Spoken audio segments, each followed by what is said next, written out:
आणि गड परंपरेतील सर्व गडांचा जनक म्हणजे नारायणगड आहे मायबाप. गड परंपराच मायबाप नारायणगडापासून सुरुवात झाली. म्हणून महाराष्ट्रात जेवढे गड असतील त्या सगळ्या गडांची आई म्हणजे माझा नारायणगड आहे मायबाप. आणि बाकी जन्माला आले तिचे छान छान लेकर आहेत, पण शेवटी आई ही आईच असते. विठ्ठल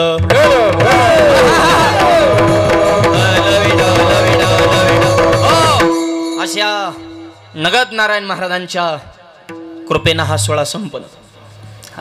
नगद नारायण म्हणजे तिथं उधार काहीच नाही, रोख काम आहे नगद. आणि त्यांच्या चेहऱ्याकडे पाहिल्याच्या नंतर वीर योद्धा कसा असावा हे लक्षात येतं मायबाप. त्यांच्याकडे बघितलं ते स्फूर्ती प्राप्त होते. अशा महाराजांच्या कृपेनं ज्यांचं जीवन समाजासाठी, देशासाठी, धर्मासाठी, संप्रदायाच्या परंपरेसाठी या महाराष्ट्रामध्ये समता बंधुता नांदावी यासाठी संपूर्ण जीवन व्यतीत करणारे असे नगद नारायण बाबा आणि त्यांच्या परंपरेतील जेवढे महंत झाले हे सगळे मायबाप त्या सुवर्ण मुकुटातील कोहिनूर हिरेत मायबाप हिरे. आणि आपले लाडके बाबांचं तर त्यांचं जे नाव आहे ना प्रेममूर्ती, त्यांच्याकडे बघितलं की लक्षात येतं मायबाप. त्यांच्या चेहऱ्याकडे बघितलं की माणूस दुश्मन जरी असेल तरी त्यांच्या प्रेमातच पडतो. खरे प्रेममूर्ती.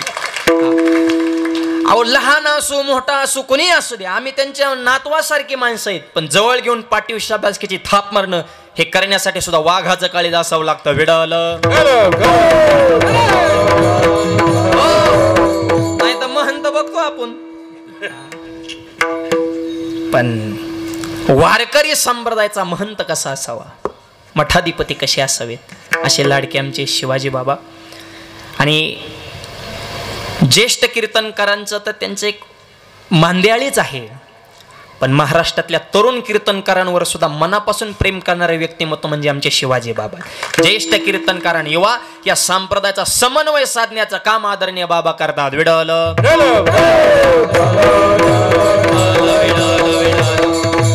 म्हणून नारायणगडावर गेलं की मिळाली स्फूर्ती. नगद नारायणच्या पदपर्शाने पावन झाली महाराष्ट्राची धरती. आणि शिवाजी महाराजच खरे आहेत महाराष्ट्राचे प्रेममूर्ती. असे प्रेममूर्ती आदरणीय बाबा आणि त्यांच्या अध्यक्षतेखाली त्यांच्या शुभ हस्ते एवढा सुंदर सोहळा या ठिकाणी संपन्न होतोय. नजर जाईन तिथपर्यंत समाज आहे मायबाप. हे नारळी सप्त्याचं खऱ्या अर्थानं वैभव आहे. विडलं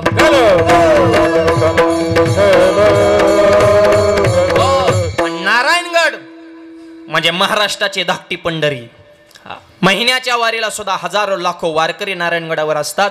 आणि दरवर्षी मगाशी आदरणीय बाबा म्हणले की महाराज 2040 पर्यंत अख्खे सप्ते बुकिंग आहेत, चान्सच नाही. 2040 पर्यंत गावागावानी नारळ घेते. हे महाराष्ट्राचं या गडावर असलेलं प्रेम आहे. भेटवलं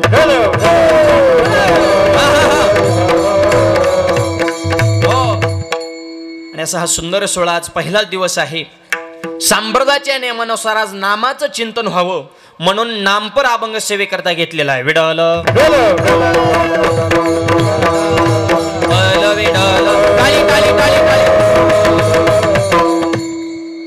अभंग तुकोबारांचा आहे, 4 चरणाचा आहे. नामाचं महत्व प्रतिपादन करणार आहे. जगद्गुरु तुकोबांना आपण संत म्हणतो, वैष्णव म्हणतो, संत हृदय सम्राट म्हणतो, वारकरी संप्रदायाचे कळस म्हणतो. पण तुकोबांना प्रश्न केला, महाराज तुम्ही स्वतःला काय म्हणून घेत्यात, काय म्हणून घेण्यामध्ये धन्यता मानता? तुकोबाराय म्हणले, मला संत वैष्णव ही पद आवडत नाहीत, मी स्वतःला नामधारक म्हणून घेतो. आलो म्हणे तुका मी नामाचा धारक, आलो म्हणे तुका मी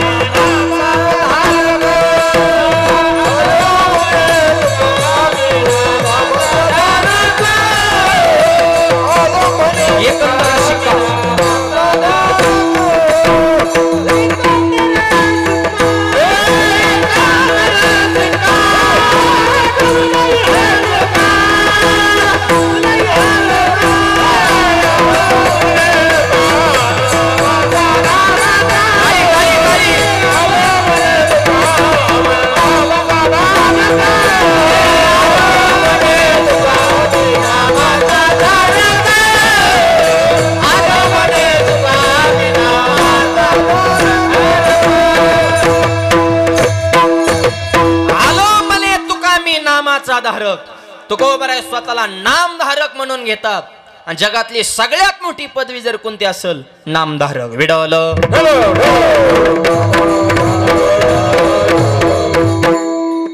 अहो, आपल्या वारकरी संप्रदायाचे गुरु भगवान शिवजी आहेत. भगवान शिवजी सुद्धा नामधारक आहेत. हरी हरी हरी मंत्र हा शिवाचा, मन तिजे वाचा तया मोक्ष. नाम आज नाम पर अभंग का? आज मंगल आहे. सकळ मंगल निधी श्री विठ्ठलाचे नामादी. या जगामध्ये मंगलात मंगल नाम, पवित्रात पवित्र नाम, खऱ्यात खरं नाम, बऱ्यात बरं नाम, ज्येष्ठात ज्येष्ठ नाम, श्रेष्ठात श्रेष्ठ नाम, सोप्यात सोपं नाम आणि मोठ्यात मोठं नाम.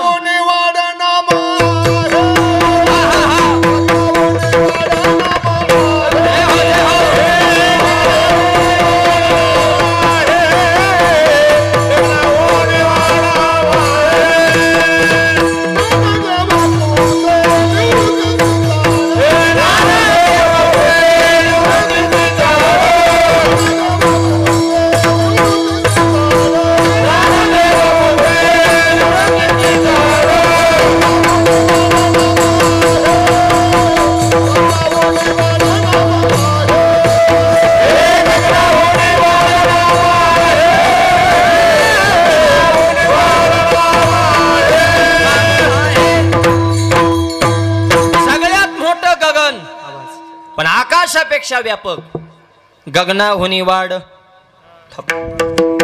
नाम आहे. आकाशापेक्षा व्यापक जर काय असेल ते भगवंताचं नाम आहे. वारकऱ्याने हरिपाठ वाचला आणि तुकोबारांकडे प्रश्न केला, महाराज ज्ञानोबराय म्हणतात की नाम हे आकाशापेक्षा व्यापक आहे. मग आतापर्यंत आमचा अभ्यास असा आहे, जेवढी वस्तू मोठी तेवढी त्याची किंमत जास्त. व्हीआयपी वस्तू घ्यायची म्हणलं की मालच मोजावं लागतो. मग नाम जर व्यापक आहे, आकाशापेक्षा श्रेष्ठ आहे. आम्ही तर सर्वसामान्य शेतकरी वारकरी कष्टकरी माणसे, आणि आकाशापेक्षा व्यापक असणाऱ्या नामाचं जर मूल्य त्या पट्टीत असेल तर आमच्यासारख्याला घेणं शक्य नाही. तुकोबाराय म्हणले नाम आकाशापेक्षा व्यापक आहे, पण त्या नामाचं मूल्य किती, प्राइस किती, अभंगाच्या पहिल्या चरणात.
पहिल्या चरणामध्ये तुकोबाराय सांगतात, नाम घेता न लगे मोल. मोल द्यावं लागत नाही याचा अर्थ ती फ्री, फुकट. नाही रामकृष्ण हरे मनाला काय त्रास आहे, पैसा द्यायचा काय, तरी सुद्धा म्हणत नाही. सुरू झाल्यापासून म्हणतो टाळी वाजवा विठ्ठल म्हणा. काय काय टाळी वाजवतात पण तोंडच उघडीत नाहीत. मग उद्या जेवण करायला बसल्या तसंच करायचं. घास घ्यायचा पण तोंडच उघडायचं ना. तिथं घास घ्यायच्या हा हा मग मरचिन व विठ्ठल म्हणले. आणि कीर्तन संपले कोणी पेड वाटाय आणून मला मला मला तिथं हात चालून तोंड चालून इथं दोन्ही. अरे मोल द्यावं लागत नाही, फ्री. आणि फ्री असल्यामुळेच किंमत नाही. नाम घेता न लगे मोल. मोल द्यावं लागत नाही, सुलभ आहे. नाम मंत्र नाही खोल. खोल नाही या शब्दाचा अर्थ ते अवघड नाही, ते सोपं. अवघड कोणाला करता, अवघड कोणी न करे सांगता, सुलभ बहुता गोड वाटे. नाम किती सोपे, थाप मारा. तू का म्हणे सोपे आहे सर्व.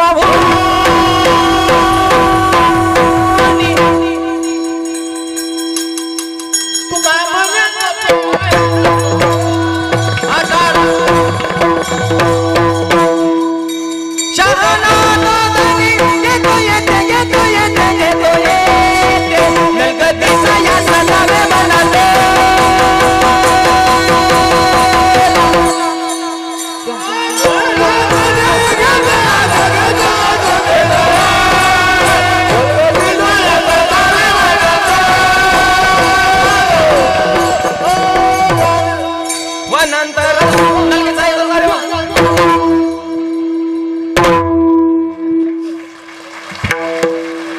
बसणाऱ्यांना चपात्याची याद झाल्या तर काय जरा जरा मोकळं बसा बरं, जरा ताट, जरा हातानं टाळी, मुखानं नाम, प्रसन्न बसा. एक माझ्या कीर्तन हसतच नव्हता, टाळी वाजना विठ्ठल म्हणे ना. म्हणलं का टाळी वाजना? ते मला माझ्यावर कर्ज आहे, मग आम्ही फेडाव का काय? बोंबलत फिरला मूर्खा. येतात किती जाते ती हिशेब ठेव ना. 10 कमान 5 खर्च करा, होईन का कर्ज? 10 कमी तो नी चिप येतो बिस्लरी. हा पेन म्हणल्या दुसऱ्या ध्यानात येते.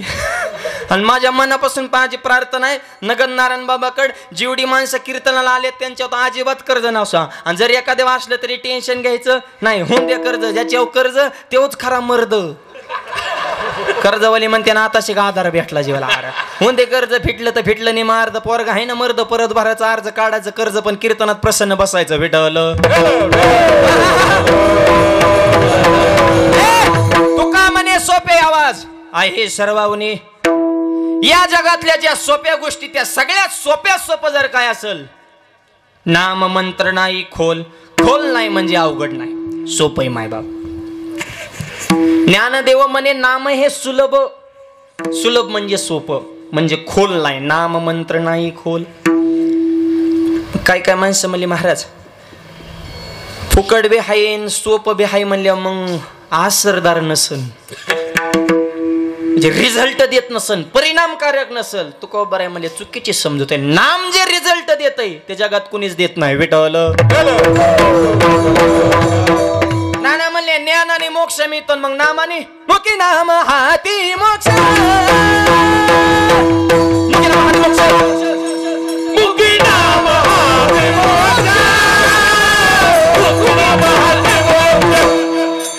ऐशी साक्ष बहुताजी, ऐशी साक्ष बहुताजी, मुकी नाम हाती मोक्ष. ऐशी साक्ष बहुताजी, मुकी नाम हाती मोक्ष. मुकी नाम हाती मोक्ष. मुकी नाम हाती मोक्ष. हाती मोक्ष. हाती मोक्ष. अजून काय रिझल्ट पाहिजे? मुखात नाम आणि हातात मोक्ष. आता ह्याच्यापेक्षा अजून काय रिझल्ट असतो? फुकट आहे, सुलभ आहे आणि असरदार आहे. भेटवलं नाम किती परिणामकारक आहे का? काय झालं? समुद्र मंथन देवाने सुरू केलं आणि समुद्रातून विष निघणार आहे ही बातमी देवांच्या अगोदर देवांच्या बायकांना कळाली होती. आणि बऱ्याचशा गोष्टी आपल्या अगोदर ह्यांना माहित असतात. मानव जेव्हा बसला बायकोला म्हणला अगं त्याचं असं झालं, ते म्हणतात ते जुनं झालं, लेटेस्ट बोला. म्हणजे आपल्या अगोदर बातम्या इकडे व्हायरल होत्यात. माय बाप समुद्रातून विष निघणाऱ्या देवांच्या मंडळांना बातमी कळाली. प्रत्येक देवांच्या बायकाने आपापल्या मालकाला विनंती केली की तुम्ही घराच्या बाहेर निघायचं नाही. लक्ष्मी आणि विष्णूचा पाय धरला, मालक तुमच्या पायपटे उद्याच्या दिवस घराच्या बाहेर निघू नका, कारण मालकाचं हित तेच मालकीनेचं हित आहे ना. तुम्ही सुखी तर आम्ही सुखी, अशी लक्ष्मी असावं बरं का. आणि शेतकऱ्याची बायको तुम्हाला खरं सांगतो साक्षात लक्ष्मी. शेतकऱ्याच्या बायकोला राग नाही, लोभ नाही, मानाची अपेक्षा नाही. नवरा बायकोची कधी भांडणं होत नाही, चुकून झाली नवरा ठोका टाकू त्या, फुसफुस करते, रुसून जाते, निघती जाती, कापूस याचा परत माघारी येते. शेजारीन म्हणले तू 2 महिने येणार नव्हती, 2 तासात कस काले म्हणले. आता पोरगे लग्नाला आली, पोरगा आज उद्या कामाला लागल आणि दुधाचं नुकसान होईन आणि त्यांचं ऐकून जमत असतो, मग मरायचंच कशाला आधी. म्हणजे सुटत तर नाही, बोलल्याशिवाय तर राहत नाही. आपल्या जे कडक टोप्यात ना, तुम्हाला खरं सांगतो शेतकऱ्याचा 80% प्रपंच शेतकऱ्याची बायकोच हँडल करते. एकदा मातृशक्तीच्या नावानं जोरदार टाळ्या वाजवा. आज एवढा सप्ताह तर पुरुषांपेक्षा 1% का होईना महिलांची संख्या जास्तच आहे. आणि कशा मेजॉरिटीने बसल्यात लाईनशीर. ही ताकद म्हण. तुम्ही अशी खळी करून करून आता आज जागा बी नाही म्हणा. हा पण महिलांचं जे संकट आहे ना, हा स्त्री शक्ती सामान्य ना. देश तुमच्या ताब्यात आहे. त्याच्यामुळं राष्ट्रपती सुद्धा कोण आहे सध्या?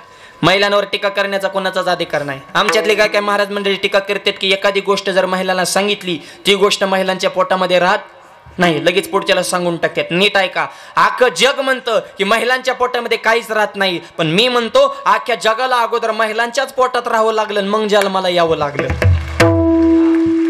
बरोबर का बाप?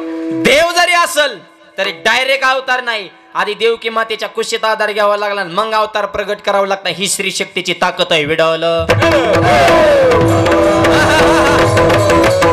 म्हणून तो गोबऱ्या म्हणले ओके डन.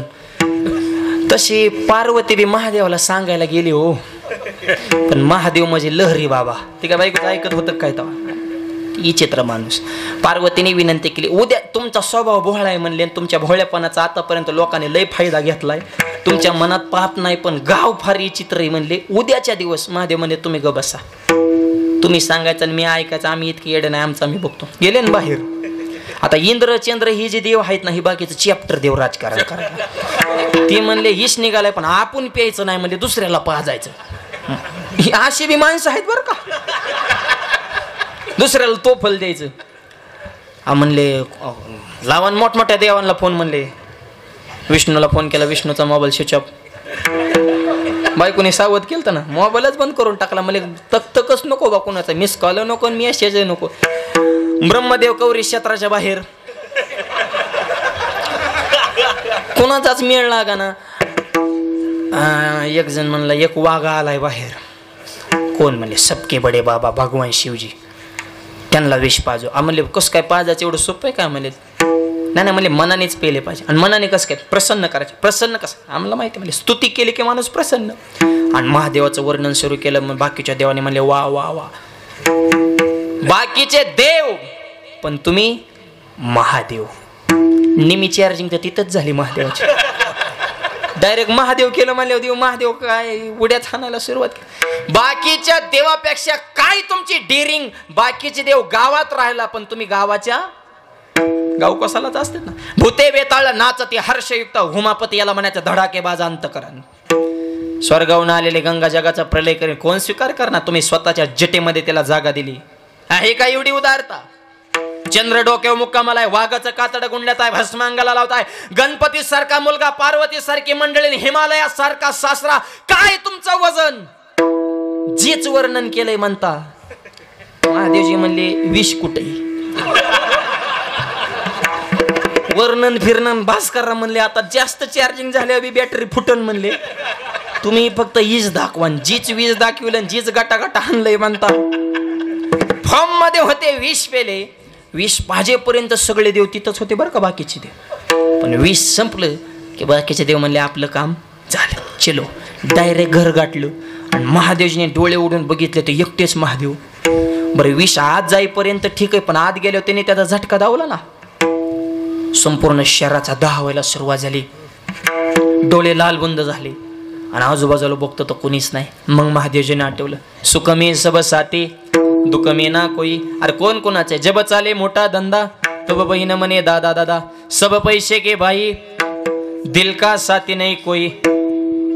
आपने पलों में पैसा है तो सब लोग मिठ्ठा बोले, आणि पलों में पैसा निकल गए तो कोई नहीं सलाम करे. साले सब पैसे काय. तुम्हाला कोण खात नाही, पैशाला किंमत आहे. तुमचा खिसा गरम असेल आणि तुमची परिस्थिती जर खपक्याच्या खपक्या वजनदार असेल ना, लांबची माणसं सुद्धा म्हणतात आमच्या जवळचा पाहुणा आहे त्यो, आमचं जवळ नाही.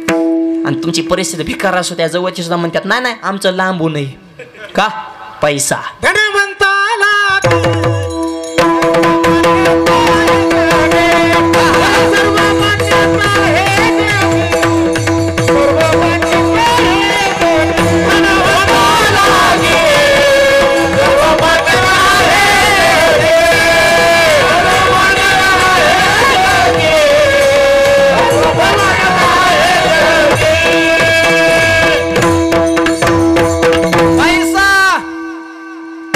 धनवंता लागे सर्व मान्यता हे जगे. परिस्थिती चांगली असेल तसं महादेवजींना वाईट वाटलं. आतापर्यंत सोबत होते ना, आता गायब झाले. शेवटी पार्वतीलाच फोन केला. पार्वतीने ओळखलं काय कुटाणा झालाय ते म्हणले मालक तुम्हाला म्हणतच होते, आमचं कोण ऐकत आहे. काय नाही करायचं म्हणजे घरी या. घेतलं घरी बोलवून. महादेवजींची तब्येत जरा थोडी आजारी पडलेली. आणि काय असतं आजारी असल्या सुद्धा ठराविक माणसं भेटा येतात, नाही तर कोण माणसं ध्यानात ठेवतं कुणाला. इतकी कोरोनात गेली आहे का त्यांचं नाव गाव परत. आणि माणसं आजारी पडल्यावर सफरचंद खायला नेत्यात हो. आणि जोवर चांगला आहे तोवर पार्लेजीचा पुडा. आणि आजारी पडल्यावर सफरचंद म्हणजे त्याला खाता आहे ना, संघ राहणाराचे 3-3 किलो वजन वाढतात पेशंटच्या संग. तीच दनादन सफरचंद मुरगाळतात. महादेवजी आजारी पडले. ठराविक आपले जवळची माणसं भेटायला यायची. एक दिवशी नारद महर्षी भेटायला आले. काय प्रभू तब्येत करून घेतली? प्रभू म्हणजे तुम्ही गप बसा, तुम्ही तर आमचा कार्यक्रम लावलाय म्हणले, फक्त आम्हाला लय बोलता याय नाही उघड, कारण आता तोंडावा आलंय जरा जवळ, त्याच्यामुळे म्हणले आम्ही गप नाही, तर ह्या प्लॅनिंग मध्ये तुमचा सुद्धा हातभार आहे. सगळ्या गोष्टी ओपन बोलून जमत नसतात. म्हणले द्या सोडून, काय लोकांचं ते बचेंगे तो और भी लढेंगे, सिर सलामत तो पगडी बचास, तब्येतीची काळजी घ्या. काय औषध पाणी सगळं केलं म्हणले, कटाळा लागून कशाचाच नाही. नारद महर्षी म्हणले मी एक औषध सांगू का? महादेवजी म्हणले मला का औषधाचा पुरा कटाळा आला. गुण येत असेल तर बोला. गुण 1000%. मग 1000% गुण म्हणले मग किंमत बी महाग असन हो.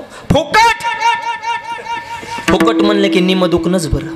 महादेवजी उठून बसले. जरा जरा बरं निमच असं बरंच वाटायला लागलं. जरा बरं गुण बी येतोय आणि फुकट बी औषध. सांगा ना औषध काय? नारद महर्षींनी भगवान शिवजींना शरीराचा दाह शांत होण्यासाठी जे औषध सांगितलं, जगद्गुरु तुकोबराय अभंगाच्या 2ऱ्या चरणात सांगतात.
दोची अक्षराचे काम. तुमचं काम 2च अक्षराने होणार आहे. उच्चारावे राम राम. राम नामाचं चिंतन करा, हे तुमच्यासाठी औषध. आणि तेव्हापासून भजन करे महादेव, राम पूजे सदाशिव. गुण आला का नाही त्यालाही प्रमाण आहे. शिव हला हले तापला, तोही राम नामे शीतल झाला. गुण आल्याची पावती बर का. राम नामानं भगवान शिवजी शीतल झाले, शांत झाले. इतकं पॉवरफुल नाम म्हणजे राम.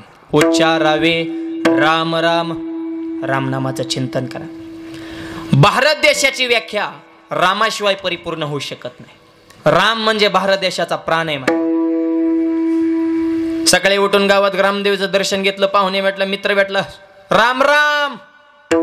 कोणत्या शब्दाने सुरुवात आहे? राम. आणि माणसाच्या जीवनाचा शेवट सुद्धा राम नाम सत्य हे. वारकरी संप्रदायाची इष्ट देवता पांडुरंग परमात्मा आहे. पण वारकरी संप्रदायाच्या भजनाची सुरुवात कोणत्या शब्दाने?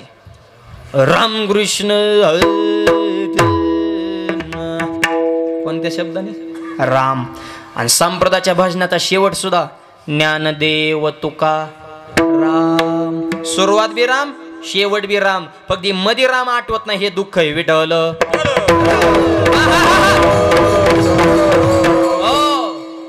आदर्श राजा म्हणजे मर्यादा पुरुषोत्तम प्रभू रामचंद्र.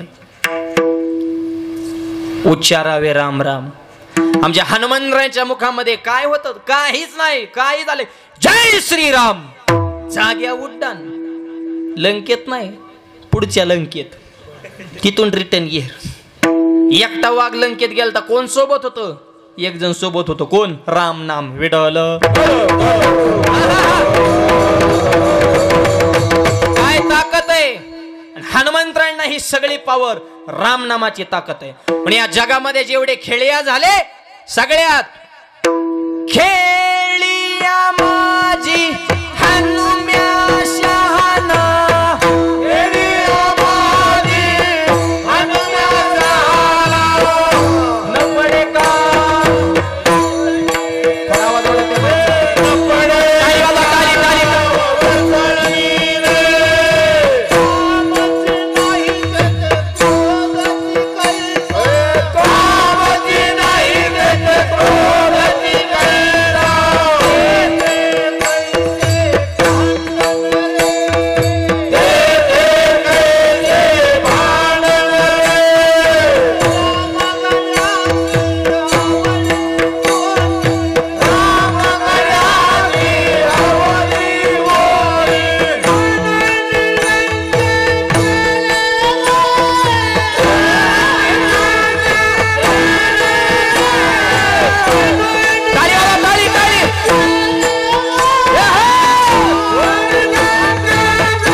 खेळिया माझे हनुम्या शाना. काय सोबत होतं? राम नाम उच्चारावे. राम राम. काय ताकद होती. दुसऱ्याच्या गावात गेले माणसं डेअरिंग करीत नाहीत, गप बसतात. नको गाव दुसऱ्याचे झपके होताना आपल्याला येड्यावानी करायला ग. दुसऱ्याच्या गावात जाऊन तिथल्या मालकाची दाढी जाळली. हनुमंत महाबली दाढी रावणाची. काय एवढी ताकद होती. अंजनीच्या तपासाठी महारुद्र आले पोटी. अंजनी मातेचा दुधाचा थेंब दगड पडला तर धडदिशीन दगड फुटत होता.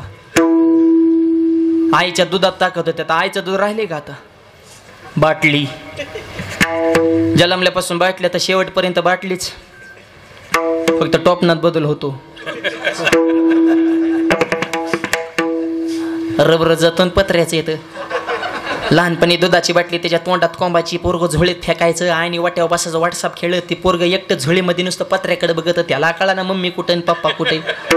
पोरं बी बघा पहिल्यासारखे राहिले ना. त्यांची डोकी मडक्यावाने झाल्या तर हात पायच्या काढ्या, कंबर दाबल्या ते ढिरीत फुकले ते वाकडी तिकडे झाले तर येड्या बाबळीवाने. तसल्या खैऱ्याकडे बघून आहे म्हणते माझं वाघाचं पिल्लू कसं बघत आहे. चव आली तुझ्या वाघाला. नाकातला माल ढिरीव सांडण ढिरी चढवतो असा वाघ असतो. ते वाघाचं पिलू म्हणजे ही कोण झाली? यो वाघीन. आणि पोती देव वाघ. आणि वाघ 24 तास पिऊन कुठे येत गांधावाली. तुला पिल्यावर फक्त माळकरी दिसतात करे. हाय ते लहानपणी पोर आईच्या मांडीव खेळायला भेटतंय का? आईच्या पदराची मायेची उभय का काय सगळं अवघड झाले राव. तुम्हाला खरं सांगतो, खेड्यापाड्यातच धर्म टिकू नये. तुमच्यासारख्या सात्विक माता मौल्या पदर कुंकुम भारतीय संस्कृतीला शोभल अशी वेशभूषा अशा बघितल्यावर जरा वाटतंय थोडं महाराष्ट्राच्या मातीत कीर्तन चालू आहे. आपले आचार विचार मर्यादा सांभाळून काय ह्या पुण्या मुंबईला पटांगण झाले राव धर्माचं. कोण कोणाचे कपडे घालते हे सुद्धा कळाना. परवा पुण्यात कीर्तन, पुरुषांचा विभाग आणि महिलांचा विभाग वेगवेगळा. आणि एक पोरग बापाच्या मांडीव बसलं होतं. बापाच्या मोठमोठ्याने रडायचं. म्हणलं कीर्तनात किती रडतंय, विक्षेप करतंय, त्याला त्याच्या मम्मीकडे द्या ना. ते मला मीच मम्मी या. आता T shirt, bob cut, headphone, goggle, मला काय माहित मम्मी का बापा आहे बाबा. अरे काय मर्यादा लक्ष्मण रेषा. आपल्या धर्माला दुसरा धर्म धोकादायक नाही, आपल्या धर्माला आपण धोकादायक आहे. दुसऱ्या धर्माला टाइम राहिला नाही आपल्या धर्मात काड्या करायचा. त्यांना त्यांचा टिकवायचा पडलाय. आपण आपल्या धर्माची किती निष्ठा ठेवली ह्याचा विचार करा. कित्येक माता मला रोज तुळशीला पाणी घालतात. कित्येक माणसं उठल्यावर ग्रामदैवताचं आई वडिलाचं दर्शन घेतात. हे प्रत्येकानं चिंतन करा. प्रत्येक जणाच्या घरात रोज संध्या म्हणून हरिपाठ होतं किंवा हनुमान चालीसा होते. काय आपले नित्यनियम हे प्रत्येकानं आत्मचिंतन करा. दुसरीकडे बोट करू नका. आपली निष्ठा वाढवा. विडवलं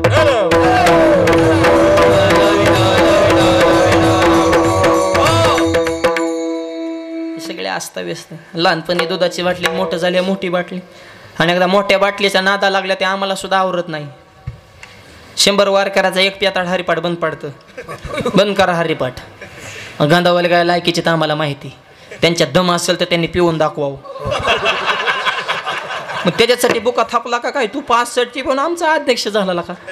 पिणाऱ्याला यायचे रस्ता 2 म्हातारे पाराव बसल्या का हर दारू प्यायला खोकला जातो करा दुसरा मला 100% जाणार. मला कसं काय हरी याड्या दारूमुळे माझी बायको गेली, जमीन गेली, घरदार गेलं, गाडी गेली, तुझा खोकला का नाही जाणार म्हणला. आता ती घाली निघले ही पिऊ नका, चांगलं खा, चांगले प्या, चांगल्याच्या संगीत राहा, निर्व्यसनी जीवन जगा. एवढा भव्य नारळी सप्ताह चालू आहे. या नारळी सप्त्यातून जीवनात काहीतरी चांगले संकल्प करा. तर नगद नारायण बाबांना, परमपूज्य गुरुवर्य शिवाजी बाबांना ह्याचा खरा आनंद ज्यावेळेस आपल्या जीवनामध्ये परिवर्तन होईल त्यावेळेस सप्त्याचं खरं फळ मिळालं असं म्हणता येईल. माझ्या एवढा भव्य दिव्य इंद्राच्या वैभवाला लाजविला असा एवढं भव्य वैभव या ठिकाणी, पण परिवर्तन काय झालं. 8 दिवसात गावात 8 तरी माळकरी वाढावे. 8 दिवसात कमीत कमी 8 तरुण मुलांनी तरी व्यसन सोडून द्यावं तर खरा सप्ताह संपन्न होईल. हे गावागावात बी एवढे नामयज्ञ चालू आहेत, पण परिवर्तन काय.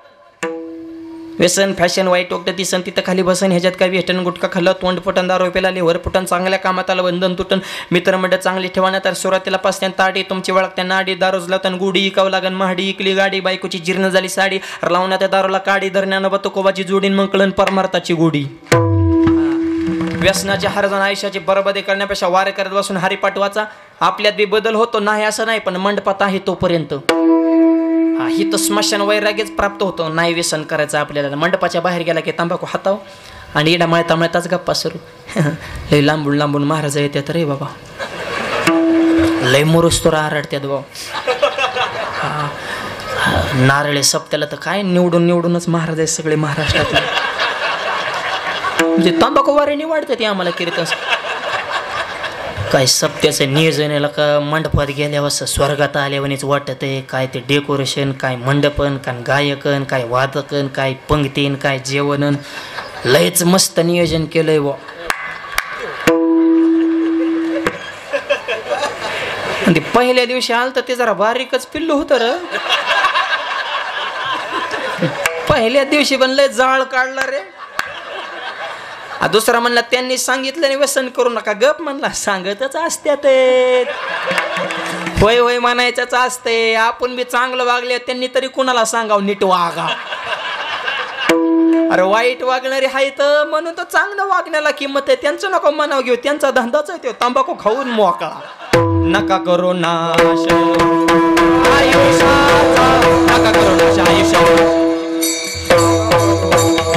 आवाज द्या. हॅलो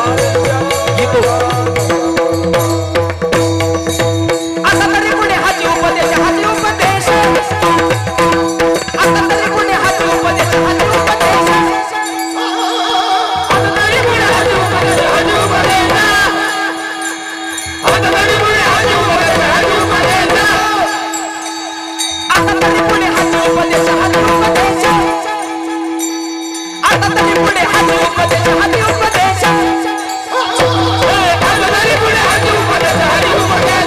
टाळी टाळ. नका करू नाश आयुष्याचा,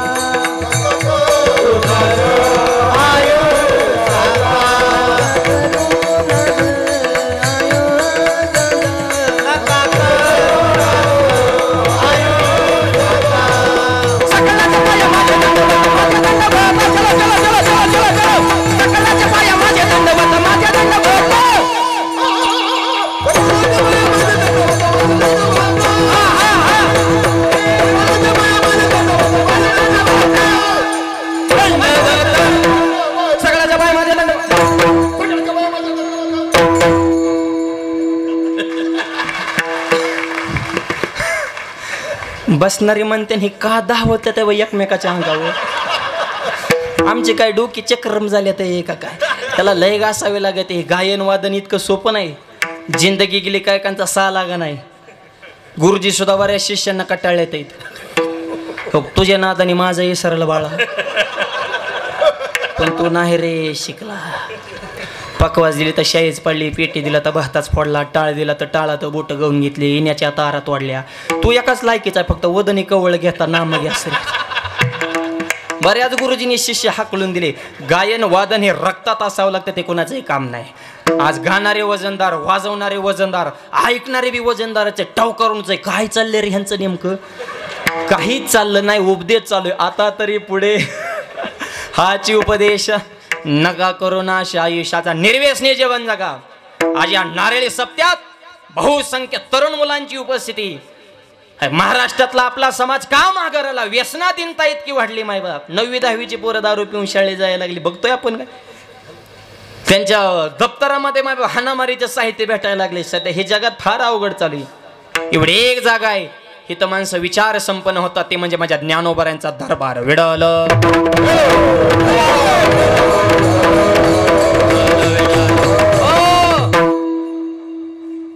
कोण सोबत होतं मारुत राहायचा? उच्चारावे राम राम, रामनामाची ताकद आहे.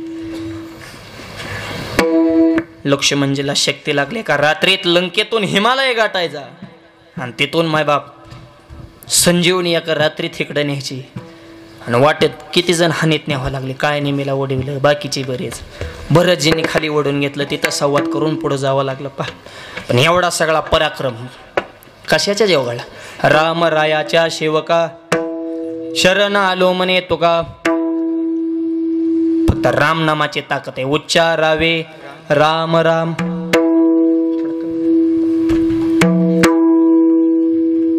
दोची अक्षराचे काम, उच्चारावे राम राम. ऐका, अनेक वाक्य सांगतो. रामनामात किती ताकद आहे. मारुतीला, संतांना, भक्तांना, वैष्णवाला विचारू नका. ही त्यांच्याच पार्टीतली माणसं, ही मानणारी माणसं, संत वैष्णव. पण रामनामात किती ताकद आहे. रावणाला विसरा, रावणाला. रावण, त्या रावणाला सुद्धा रामनामाची ताकद कळाली. कस काय कळाली? ऐका. दगडावर राम लिहिलं, दगड पाण्यात फेकली, दगड तरली, सेतू तयार झाला. आणि आजही आहे बर का राम सेतू. 7000 वर्ष झालं. शास्त्रज्ञांनी त्याचं आयुष्य काढलं की किती वर्षापूर्वी, 7000 वर्षापूर्वी बांधलेला राम सेतू अजूनही आहे. फक्त पाणी वाढलं, पूल खाली गेलाय. आणि ज्या अर्थी राम सेतू आहे त्या अर्थी राम सुद्धा, ही जी राम नाही म्हणतात, जी म्हणतात ना हे कल्पना चित्र आहे, त्यांच्यासाठी राम सेतू म्हणजे त्यांचा पुरावा आहे. विडल अशी बी माणसं काय कमीत का? देव न मानणारी 2-4 पुस्तकं वाचायचे ना आमच्यापासून टूर करायचंय. असंच का तसंच का? तू काय आमचा मालक झाला का? तो प्रश्न विचार आम्ही उत्तर देणार. मला याचं मला कीर्तन करताना धोतर का घालता, मग काय बरमड्या करू का? तू तर झाला उघडा, आम्ही थोडा धर्म जपतोय, जपू दे ना. काही प्रश्न करायचे. एक मला जेवताना ताट्याच्याकडे पाणी का फिरवता, म्हणलं मग यात येऊ नाही म्हणून. जसंच तसंच वागावं लागतंय. एकदा कीर्तनाविषय झाला, जसं पेरायला तसंच उगत आहे. शुद्ध वेजा पोटी फळे रसाळ गोमटी, त्याला माऊली चोवी दिली. जे क्षेत्री जे पेरे जे, ते वाचून आनन उपजे, पाहिजे त्याचे देखेचे दर्पण आधारे. आरशात बघाल तीच दिसतंय, जमिनीत पेरायला ते चुगवतंय. काय चुकलं माझं?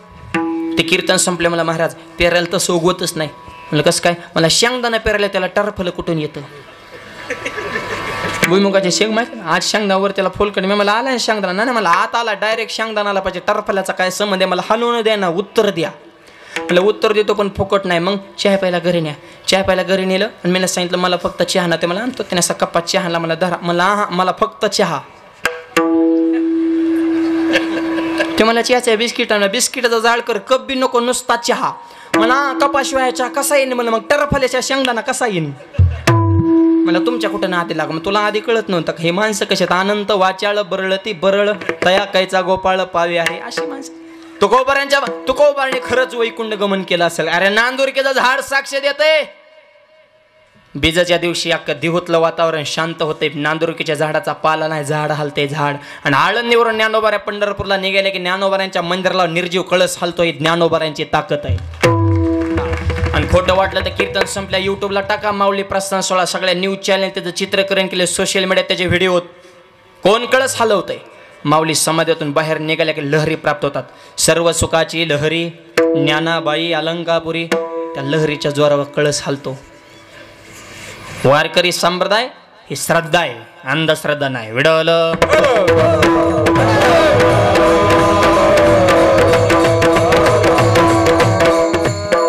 राम सेतू, दगडावर राम लिहिलं, दगड पाण्यात टाकली, निम्मा सेतू तयार झाला आणि लंकेत बातमी व्हायरल झाली. नीट ऐका बरं का. की रामनामाने दगड तरतात. 2-4 राक्षस एकत्र बसले आणि त्यांनी मीटिंग घेतली. म्हणले आपला विषय संपला. का? अरे रामाच्या नावाने दगड तरतात आणि त्यांची मंडळी आपल्या मालकाने इकडं चुरून आणली. म्हणले आपल्या मालकाला काय कळतं का नाही? आणि आता ते आपल्याला हाणाय आल्यात इथं. दुसरा म्हणलं तुझं काय म्हणणं? काय म्हणणं नाही म्हणला, सरळ पार्टी बदलायची. जिवंत राहायचं असेल तर पक्ष बदलल्याशिवाय पर्याय नाही. दुसरा म्हणला आपण फुटण्याबद्दल काय मत नाही म्हणून, फुटल्याशिवाय प्रगती होत नाही म्हणला. निष्ठावंताला काय मिळतं पक्षात सुद्धा, उड्या हाणणाऱ्यांचा सगळा माल या नाही. फुटू म्हणला आपण, फक्त गुपचूप नको. एखादा रावणाला जरा थोडं सांगून माय बाप, तो राक्षस बाकीची सगळी मंडळी गेली रावणा. सरकार आमच्या मागण्या मान्य करा. रावण म्हणला काय झालं रे ह्यांना? ह्यांची घरदार सोन्याचे करून टाकले ना, अजून बी मागण्या? काय इच्छा आहे? शत्रू सामान्य नाही, नावाने दगड तरतात आहेत. मग तुम्हाला सांगून तुमच्या पुढं मत प्रगट करायला आलोय. तुम्ही पाण्यात दगड तारू शकता का? तर आम्ही थांबणार. रावण म्हणला कुणीतरी पिन हाणलेले दिसते गड्या. नमक हराम म्हणले, माझंच खातान माझ्यावर धावता मनात. पण आता ओपन बोलता येईना ना, त्यांच्या जीवावर लढायचं होतं ना. रावण म्हणला मी सुद्धा पाण्यात दगड तारू शकतो फिकतो तसलं काय नाही. हे आश्वासन नाही म्हणले. ह्याच्यातच आमचं आयुष्य गेलं म्हणले. देऊ करू काही दिलं नाही म्हणले तुम्ही आम्हाला, आमचं पूर्व वाटोळ केलं म्हणले. देऊ नाही लगेच चला म्हणले. त्यांचा तिकडून शितून ह्यांचा हिकडून शितून. रावण समुद्र किनावर गेला. त्याच्या मागे त्याचे गँग दगड हातात घेतला आणि रावणाने दगड पाण्यात टाकला. रावणाने दगड पाण्यात टाकला, दगड पाण्यावर तरला. आणि रावणाने टाकलेला दगड तरल्या. मग मागची म्हणले बस लाट कोणाची असू द्या, नंबर आपलाच लागणार म्हणले. आपण काय कच्च्या माणसाचे बघतेत का काय म्हणले? अरे म्हणले मोकळा दगड तरतो ह्याच्या बसल्या बुडन. लोक कुठं डोकं किती डोकं लावते. रावण म्हणला जाऊन बसा. एक जण जाऊन बसला तरी दगड बुडला नाही. मग म्हणले बस आता जर कोणी आक्षेप घेतला तर जीवच मारेन म्हणला. राक्षस खुश. संध्याकाळी काय लंकेत मिरवणूक धिंगाणं सगळं झालं. रावण घरी गेला आणि जेवायला बसला. घास मोडला मुखात घालणार. मंदोदरी म्हणली मालक तुमच्या हातून दगड तरलाच कसा? मालकाने गावात किती गप्पा हाणू द्या, हा मालकाची खरी क्वालिटी मालकीनेलाच माहित असते. हे कुठपर्यंत निर्णय घेऊ शकतो बा, ह्याचा बुद्ध्यांक कोणत्या लेवलचा आणि ह्या आयुष्यात कुठपर्यंत प्रगती करू शकतो ही फक्त मालकीनेच सांगू शकते. ती म्हणली तुमच्या हातून दगड तरण्याचं इतके पुण्यवान तुम्ही नाहीत म्हणले. दगड तरलाच कसा? रावण म्हणला मरण पण तुला सांगणार नाही.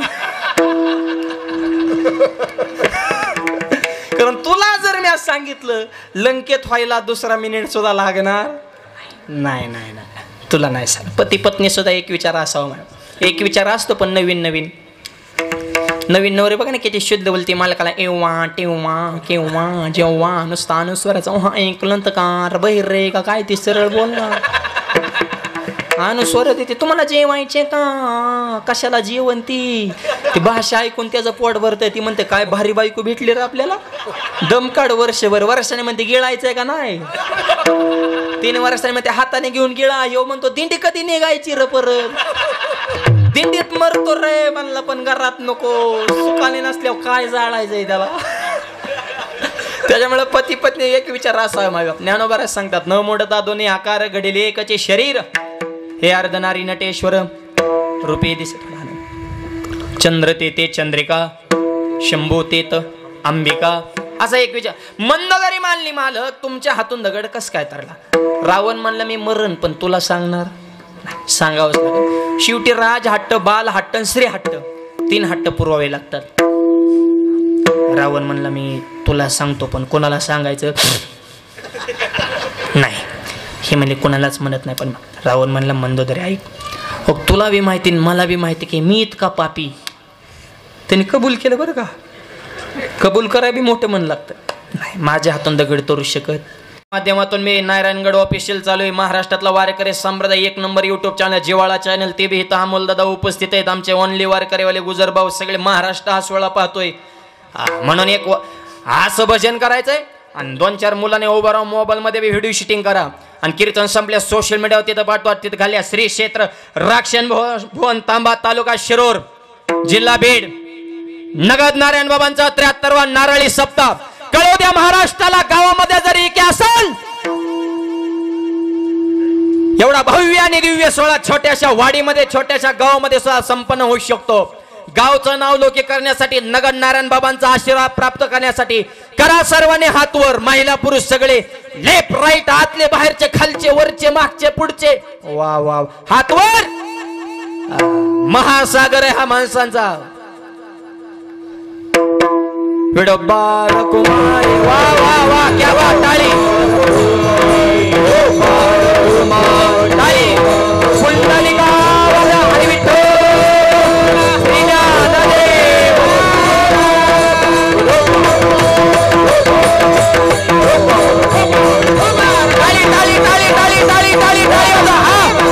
नगद नारायण बाबा की, नगद नारायण बाबा की.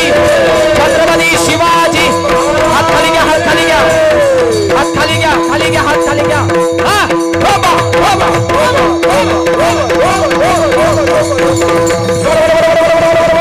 टाळी वाजा, टाळी टाळी टाळी टाळी टाळी. थांबा फक्त टाळी वाजा, फक्त टाळी जोरात. थांबा फक्त आवाज द्या फक्त. मर्दान टाळी.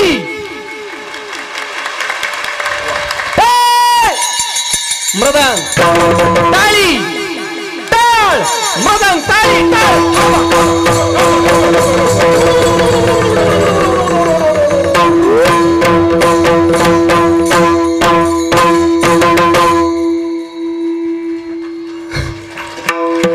वा,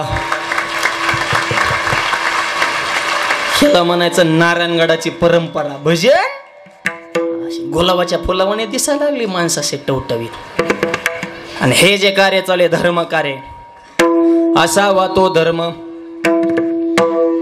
आणि धर्म टिकवला माझ्या धर्मावर संभाजी महाराजांनी. दुश्मन मंद संभाव. वडिलांनी जेवढे स्वराज्य कमवले, जेवढे किल्ले कमवले, तेवढे आम्हाला दान देऊन टाक, तुला जीवनदान. वडिलांनी कमवले संपत्ती दुश्मनानं मागे ते तळपाच्या मस्त सगळे मुठ्या वळल्या, डोळे लाल बुन. अजून संभाजी जिवंत आहे. मी माझा प्राण अर्पण करेल पण बापाने कमवलेला मातीचा कण सुद्धा देणार नाही, याला म्हणायचं धर्मवीर. जीव सोडला पण धर्मावरची निष्ठा सोडली नाही. अशा शिवाजी महाराज, संभाजी महाराजांच्या पदपर्शाने पावन झालेल्या महाराष्ट्रातले आपण माणसं आहेत. विडवलं म्हणून शब्दच कसा आहे, भारत माते की आवाज. माता हा शब्द दुसऱ्या देशापुढे आहे का? हा सगळं ऐकलं का? चीन मावशी, अमेरिका आत्या, लंडन दिदी, जपान काका नाही, पण भारत माते की आई म्हणतो आपण. या देशाला पवित्र विचाराची माणसं आहे. सैन्य कसं चीन कडून शिकावं, तंत्रज्ञान जपान, धूर्तपणा अमेरिका, कपटीपणा इंग्लंड, सोनं आफ्रिका, तेल सौदी अरेबिया, संस्कृती कसा माझ्या पवित्र भारताकडून शिकावी. आणि या भारताचं नाक म्हणजे महाराष्ट्र आहे. आणि महाराष्ट्र ज्यांनी घडवला ते छत्रपती शिवाजी महाराज, त्यांचा पुतळा समोर आहे. आणि राजेंवर ज्यांनी संस्कार घडवले, राष्ट्रमाता राजमाता जिजाबाई साहेब. कसे घडलेत राजे? माझी जाबुने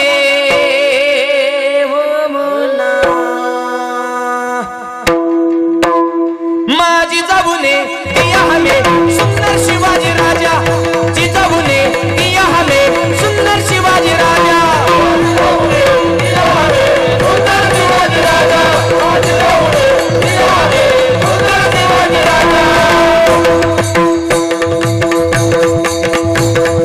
ताली ताली ताली ताली ताली.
तलवारीच ना भवानी, आणि जिनं तलवार दिली ती सुद्धा साक्षात तुळजा भवानी.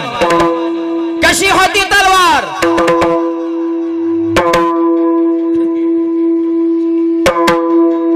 चमके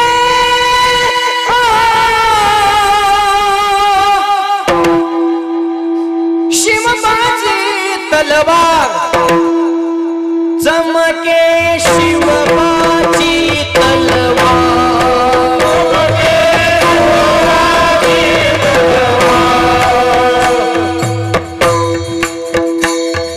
टाळी टाळी.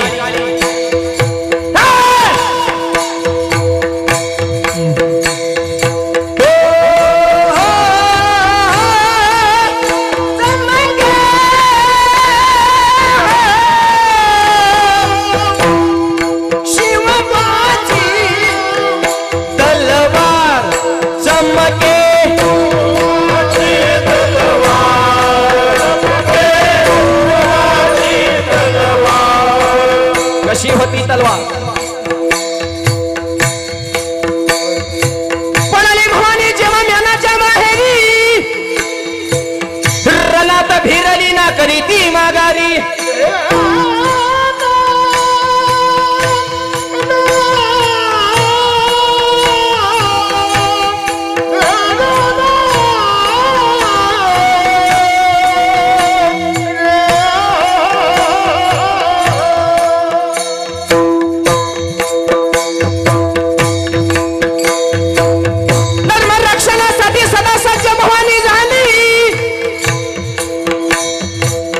जुलुमकर्त्याच्या रक्ताने ती न्हाली.